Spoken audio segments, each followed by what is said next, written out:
할렐루야. 기쁨과 감사함으로 맞이하는 대림절 네 번째 주일, 산 밑으로 이 땅에 오신 우리 주님의 은혜와 진리와 평강이 여러분의 가정과 또 수고하시는 일터, 살아가는 모든 삶의 자리에 충만하게 임하시기를 우리 주님의 이름으로 축복합니다. 오늘은 마태복음 2장 본문의 말씀으로 왕을 찾는 사람들이라는 제하에 하나님의 말씀을 증거하겠습니다. 지금 우리는 성탄절, 크리스마스를 기다리고 있습니다. 이번 주 목요일이 이제 크리스마스인데요. 이 크리스마스는 크라이스트, 그리스도라는 단어와 미사, 경배라는 뜻이 합쳐진 단어입니다. 그래서 크리스마스는 그리스도, 기름 부음 받은 자로 이 땅에 왕으로 오신 예수님을 경배하고 송축하는 날이 되는 것입니다. 하지만 오늘날 크리스마스를 기다리는 사람들의 모습은 어떻습니까? 예수님이 이 성탄절의 주인공이라는 사실이 점점 잊혀져 가고 그 자리에 산타나 캐롤, 쇼핑과 이벤트 같은 것들로 가득 채워져 있는 모습을 우리가 보게 됩니다. 그마저도 점점 사라지고 있는 분위기입니다. 저의 어린 시절을 생각해 보면 이 성탄절이 교회에서 가장 신나고 즐거웠던 날로 기억이 됩니다. 눈 내리는 겨울날 성탄절이 되면 교회마다 학생들과 아이들이 모여서 연극이나 시낭송 그리고 중창 같은 공연을 준비해서 문학제 혹은 문학의 밤 그런 이름으로 행사를 하곤 했습니다. 저도 중학생 때 이 뱃속에 큰 바가지를 넣고 마리아의 역할을 했던 게 기억이 납니다. 왜 남자인 제가 마리아의 역할을 했을까요? 대사가 가장 짧았기 때문입니다. 그때 대사가 딱 한마디였는데, 여보 요셉 나 너무 힘들어요, 이런 대사였습니다. 대사가 짧으니까 제가 마리아의 역할을 하겠다고 손을 들었던 것이죠. 그 대사를 하니까 여러분들이 지금 웃으시는 것처럼 그때 함께 공연을 보러 왔던 사람들이 정말 박장대소를 하면서 웃었던 그 소리와 기억이 제 머리에 이렇게 장면으로 남아 있습니다. 또 생각이 나는 것은 크리스마스 이브날 밤이면 랜턴을 들고 동네를 다니면서 뭘 했을까요? 주어진 돈을 찾으러 다녔을까요? 아니죠. 새벽송을 부르곤 했습니다. 가가호 우리 성도님들 집에 앞에 가서 문 앞에서 찬양을 부르다 보면 그 집 주인이 장로님, 권사님, 집사님이 같이 나와서 성탄의 찬양을 함께 불렀던 그런 기억이 납니다. 아마 여러분들도 그런 기억이 있는 분들이 계실 겁니다. 그때는 크리스마스 이브날에 학생들이 때를 지어서 동네를 다녀도 아무도 뭐라고 안 했습니다. 새벽송을 부르는 게 너무나 당연했고 또 함께 참여하는 일이 기쁜 일이었기 때문이죠. 근데 아마 지금 그렇게 하면 시끄럽다고 당장 아마 민원이 들어가지 않을까 그런 생각이 듭니다. 갈수록 경배를 받으셔야 할 예수님은 잊혀져 가고 가족이나 연인들끼리 또 친구들끼리 선물을 주고받거나 어떤 특별한 이벤트를 하는 날, 그동안 밀렸던 잠을 실컷 자는 날, 많은 사람들이 성탄절을 그러한 날로 생각하는 사람들이 더 많아지고 있다는 것이죠. 사랑하는 성도 여러분, 여러분은 어떤 마음으로 성탄절, 우리 주님의 오심을 기다리고 있습니까? 오늘 본문에 기록된 말씀은 이 땅에 왕으로 태어나신 한 아기를 찾기 위해서 별의 움직임을 따라 먼 길을 걸어온 동방박사들의 이야기를 기록하고 있습니다. 오늘 본문 1절 말씀에 보면 이렇게 기록합니다. 헤로드 왕 때에 예수께서 유대 베들레헴에서 나심에 동방으로부터 박사들이 예루살렘에 이르러 말하되라고 기록하고 있습니다. 이 본문에 등장하는 헤롯이라는 사람은 예수님이 태어나실 때 이 팔레스타인 지역을 다스렸던 대헤롯 왕입니다. 이 사람은 유대인이 아니라 이둠의 사람, 즉 에돔 출신 에서의 자손이었기 때문에 이 자신이 유대 족속이 아니라는 것, 유대인이 아니라는 것에 대한 콤플렉스가 늘 있어 왔던 사람입니다. 그래서 어떻게 해든지 자신의 왕자를 지키기 위해서 갖은 노력을 했던 사람이기도 합니다. 특별히 유대인들의 그 마음, 환심을 사기 위해서 이 예루살렘에 화려하고 웅장한 성전을 지어줬는데, 예수님께서 너희가 이 성전을 헐라, 내가 사흘 동안 일으키리라 말씀하셨던 그 성전이 바로 헤롯이 지은 성전입니다. 또 헤롯은 자신의 왕자를 위협하는 사람이라면 그 누구도 가리지 않고 아내와 자녀들, 자신의 장모와 처남까지 가족이라도 무참히 제거했던 아주 무서운 사람이기도 했습니다. 그런데 어느 날 이 동방의 박사들이 예루살렘을 찾아옵니다.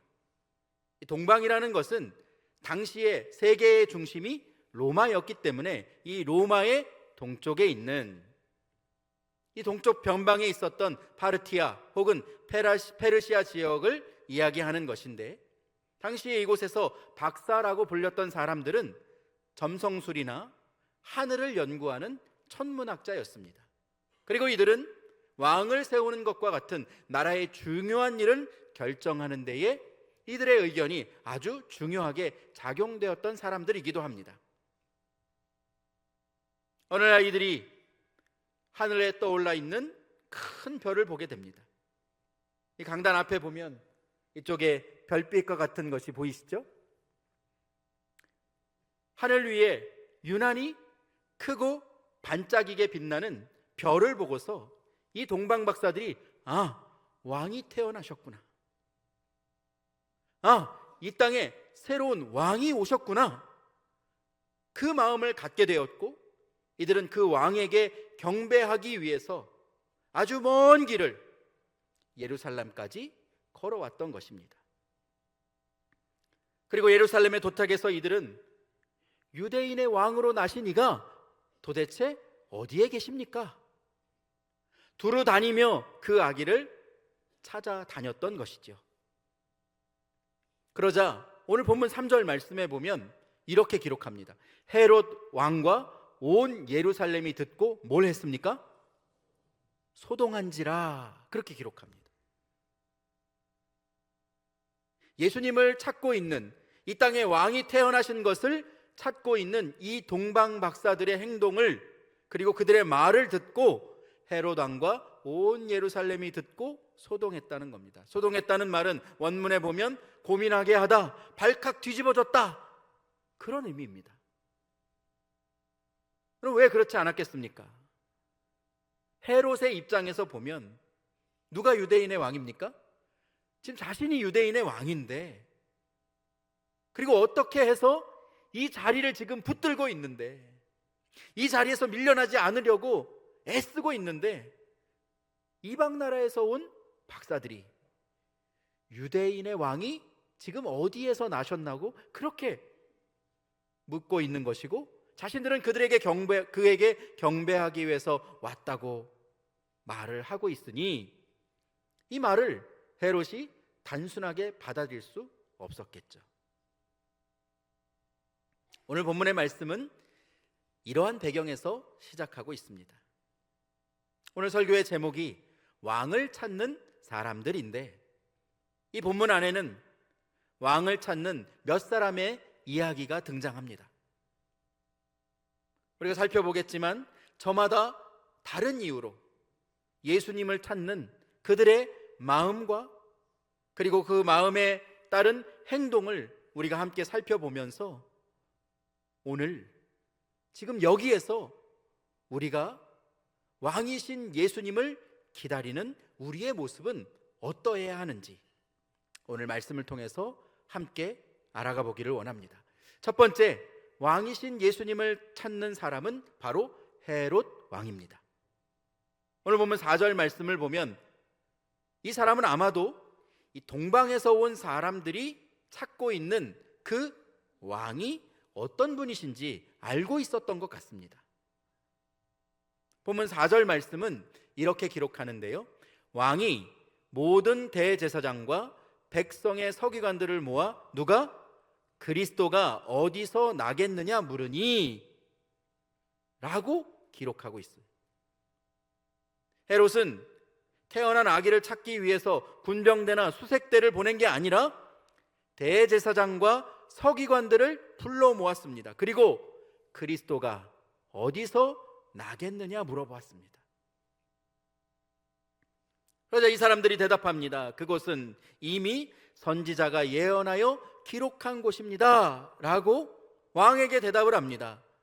이들이 말하는 선지자는 바로 미가라는 구약의 선지자인데, 이 미가 선지자는 예수님이 오실 것을 이렇게 예언하고 있습니다. 미가서 5장 2절 말씀을 제가 읽어드립니다. 베들레헴 에브라다야, 너는 유다 족속 중에 작을지라도 이스라엘을 다스릴 자가 내게서 내게로 나올 것이라. 그의 근본은 상고의 영원에 있느니라. 아멘. 이것이 미가 선지자를 통하여서 선포된 예언의 말씀입니다. 대제사장과 선지자들은 이 미가서 5장 말씀을 근거로 헤롯 왕에게 이렇게 대답을 했는데요, 오늘 보면 6절 말씀은 우리 화면을 보면서 같이 읽겠습니다. 자, 시작. 또 유대 땅 베들레헴아, 너는 유대 고을 중에서 가장 작지 아니하도다. 내게서 한 다스리는 자가 나와서 내 백성 이스라엘의 목자가 되리라 하였음이니이다. 아멘. 이 유대의 지도자들은 아기로 태어나신 그분이 유대 땅 베들레헴이라는 곳에서 나실 것이고, 이분은 온 이스라엘의 목자가 되실 것임을 분명하게 전하고 있습니다. 그런데 이 말을 들은 헤롯의 마음이 여러분 어떠했을까요? 그 마음이 요동을 치면서, 아, 지금 이게 보통 일이 아니구나. 내가 지금 가만히 있으면 내 왕자를 뺏기겠구나. 여러분 그런 생각이 들었지 않겠습니까? 그래서 이 헤롯은 동방에서 온 박사들을 불러서 당신들이 쫓아온 그 별이 도대체 언제 나타난 것인지, 당신들은 얼마나 시간이 걸려서 여기에 왔는지 더 자세하게 꼬치꼬치 캐물어 보았던 것입니다. 그리고 뭐라고 말하냐면, 너희가 그 아기를 찾게 되거든 더 자세하게 알아보고 나에게도 알려주면 나도 그 아기에게 가서 경배하겠노라고 이 박사들에게 말을 전했습니다. 그런데 여러분, 이 헤롯의 말은 진심일까요? 진심이 아닐까요? 예, 진심이 아닙니다. 헤롯의 마음의 본심은 오늘 본문 이후에 13절 말씀에 이렇게 기록합니다. 우리 한번 같이 읽어볼까요? 13절 시작. 그들이 떠난 후에 주의 사자가 요셉에게 현몽하여 이르되 헤롯이 아기를 찾아 어떻게 죽이려 하니. 예, 여기까지 읽겠습니다. 헤롯이 아기를 찾아 어떻게 해요? 죽이려 하니. 이것이 바로 헤롯의 본심이었습니다. 유대인의 왕으로 태어난 아기에게 경배하려고 했던 것이 아니라 그 아기를 죽이려고 했다는 것이죠. 결국 이 헤롯은 아이를 찾지 못합니다. 그래서 베들레헴과 그 지경 안에 속해 있는 2살 아래의 남자아이들을 모두 죽이라고 명령합니다. 여러분, 이 땅에 진정한 왕이 오셨다고 해서 모두가 기뻐하는 것은 아닙니다. 예수님이 이 땅에 오셨다고 해서 모든 사람이 다 기뻐하는 것이 아니라는 말입니다. 사탄은 만왕의 왕으로 오신 예수님을 죽이기 위해 헤롯의 마음을 요동시키고 베들레헴에서 태어난 2살 아래의 모든 남자아이들을 아무 이유 없이 죽음에 이르게 했습니다. 그리고 후일에는 예수님의 제자였던 가룟 유다, 그 유다의 마음속에 헤롯의 마음을 요동하게 했던 그 사탄이 들어갑니다. 그는 3년 동안 함께 동고동락했던 예수님을 은 30에 팔아 넘기게 되죠. 그리고 스승을 죽음의 자리로 내몰게 됩니다. 여러분, 유다가 처음부터 그렇게 악한 사람이었기 때문에 예수님을 십자가로 내몬 것이 아닙니다. 사단이 그 마음을 요동치게 했기 때문에, 무엇이 옳고 무엇이 그른지 분별하지 못했기 때문에 그가 악한 도구로 쓰임받게 되었던 것이죠. 여러분, 사단 마귀는 지금도 우는 사자와 같이 두루 다니면서 누구를 삼킬까 찾고 있다는 것을 우리는 기억할 수 있어야 합니다. 우리가 마음을 지키지 못하고 정신 차리고 있지 않으면 우리도 언제든지 헤롯이나 이 가룟 유다와 같이 예수님을 십자가에 못 박고 하나님 나라의 사역을 가로막는데 앞장서는 그런 사람이 될 수 있다는 겁니다.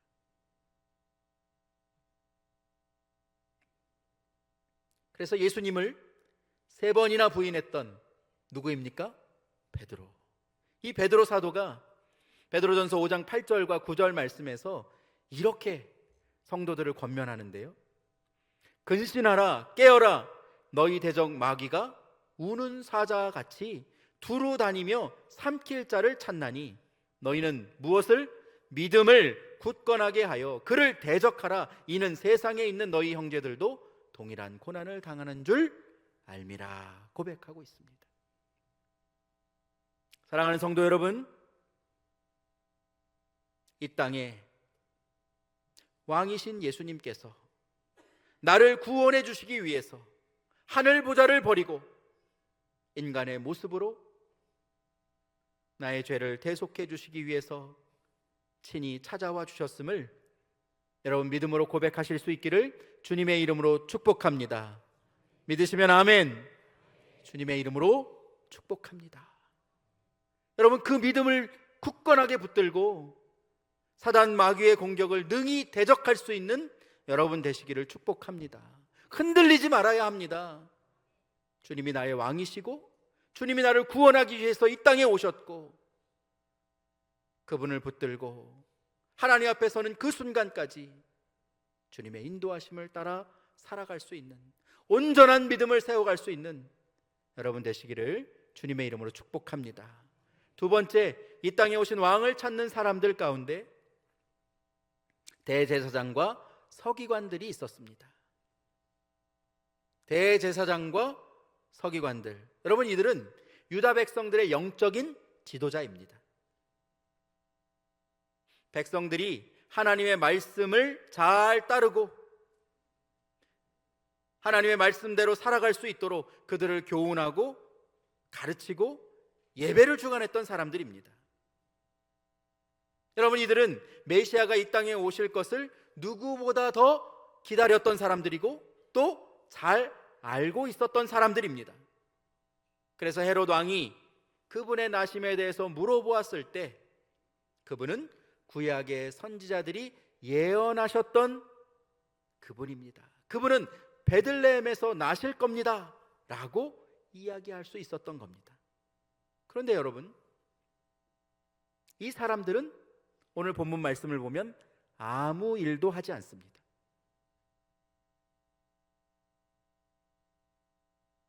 메시아를 기다렸고 그분이 오실 것을 알고 있었지만, 그래서 약속대로 그 주님이 이 땅에 오셨지만 이들은 아기 예수님을 죽이려고 하는 헤롯의 악행을 막아서지 않습니다. 왕이여, 그것은 잘못된 일입니다, 그것은 하나님의 약속입니다라고 말하지 않습니다. 더불어서 동방 박사들의 그 경배 행렬에 이들은 참여하지도 않습니다. 그분이 이 땅에 오신 그리스도임을 예언의 말씀을 통하여서 깨달았지만 그들은 아무것도 하지 않고 그 자리에서 방관하고 있었습니다. 결국 이 사람들은 자신들의 힘과 기득권을 지키기 위해서 후일에 예수님을 십자가에 못 박는데 앞장서는 사람들이 됩니다. 백성들을 영적으로 이끌어 주어야 할 지도자들, 대제사장과 바리새인들, 장로들과 서기관들이 기다렸던 메시아, 이 땅에 오신 그 진정한 왕을 알아보지 못하고, 아니 외면하고 그 주님을 죽이는데 앞장서게 되었던 것이죠. 그러나 여러분, 오늘 예배드리는 우리 모두는 누구도 이 사람들에게 손가락질 할 수가 없습니다. 왜냐하면 바로 이 모습이 우리의 모습이기 때문입니다.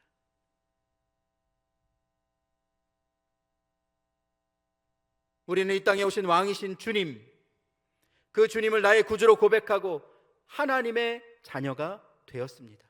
그러나 내가 주님을 만났노라고 주님이 나의 구주이심을 기쁨으로 선포하지 못하고 사람들의 손가락질을, 세상의 시선을 두려워하면서 내가 그리스도인임을 이 세상 속에서 숨기며 살아가고 있는, 숨어서 침묵하고 있는 바로 그 모습이 우리의 모습 아닙니까?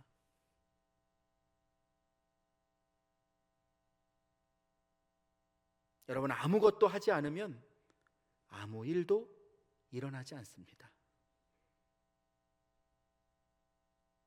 우리가 하나님의 자녀임을 기억하고 나를 구원하신 예수 그리스도를 선포하지 않으면 복음은 전해질 수 없고 이 땅에 하나님 나라는 세워질 수 없습니다.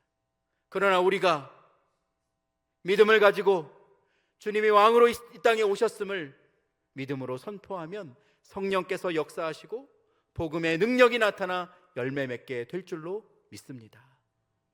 예수님을 기다리는, 예수님이 이 땅에 오심을 기다리는 이 대림절의 기간 동안 주님이 나의 왕이 되시고 주님이 나의 기쁨이 되심을 담대하게 선포하고 복음을 증거하고 살아갈 수 있는 여러분 되시기를 주님의 이름으로 축원드립니다. 마지막으로 세 번째, 왕을 찾는 사람들 가운데 동방 박사들이 있었습니다. 동방에서 온 박사들, 그들은 별을 따라 왕이 나심을 쫓아왔습니다. 예루살렘에 도착해서 헤롯 왕의 말을 전해 듣고 그는 베들레헴으로 향합니다. 그때의 동방에서 나타났던 그 별이 다시 나타나서 그들을 인도해 주었다라고 성경은 기록하고 있고, 그 별이 멈추어선 그곳에 아기 예수님, 그분이 계셨음을 오늘 말씀은 보여주고 있습니다. 여러분, 그때의 이 동방 박사들의 심정, 그들의 마음을 성경은 이렇게 표현하고 있습니다. 우리 함께 읽어보실까요? 10절 말씀 시작. 그들이 별을 보고 매우 크게 기뻐하고 기뻐하였더라. 아멘. 동방 박사들이 왕이신 예수님이 태어나셨다는 그 증거인 별을 보고 그리고 그 예수님을 만났을 때 그들의 마음은 매우 크게 기뻐하고 또 기뻐하였다는 것이죠. 성탄절을 앞두고 예수님의 오심을 기다리는 우리의 마음 가운데는 지금 무엇이 있습니까? 특별한 기대와 소망 없이 그저 또 한 번의 성탄절을 여러분 기다리고 있지는 않습니까? 우리의 마음 가운데, 주님을 기다리는 우리의 마음 가운데 진정으로 있어야 할 것은 세상이 주지 못하는 우리 주님을 만났을 때 우리의 마음을 가득하게 채우는 기쁨인 줄로 믿습니다. 사랑하는 성도 여러분, 여러분의 마음 가운데 이 동방 박사들의 마음을 가득하게 채웠던 그 기쁨이, 기뻐하고 또 기뻐하고 매우 크게 기뻐했던 그 기쁨이 여러분 안에 가득하실 수 있기를 주님의 이름으로 축복합니다.